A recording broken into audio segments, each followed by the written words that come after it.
So the country will never work without a working parliament. Outlining the DA's plans if given power to govern in this year's general elections, the leader of the official opposition of South Africa's sixth administration, John Steenhuisen, says it's now or never. He presented the ideas the DA will implement in its first 100 days in office. Within the first 100 days of office, the DA will introduce legislation. Not words, not promises, not dreams, legislation aimed at rescuing our country from the 5 key sources of state collapse. These reforms will be focused, like a laser beam, on the 5 following priority areas. 1.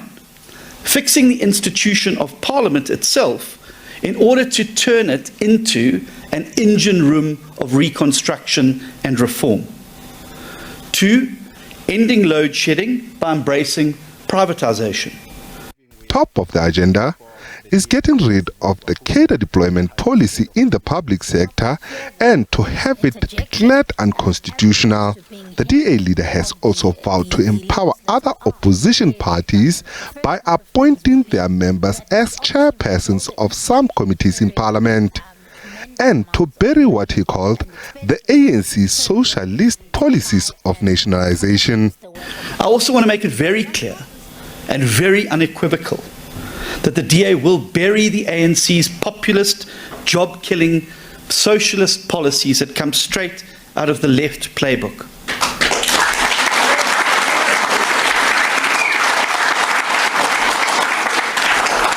That includes expropriation without compensation. It includes the nationalisation of mines, farms, industry and the Reserve Bank, as well as the absolute madness of the NHI. Taking a swipe at the current administration, Steenhuisen accused President Ramaphosa of turning a blind eye when it comes to corruption. He is allowed to simply turn a blind eye to grand corruption happening in the office across the hall from him in the union buildings. Every single day that Paul Mashatile remains in office that he is so patently unfit for, it is directly attributable to no one other than Cyril Ramaphosa.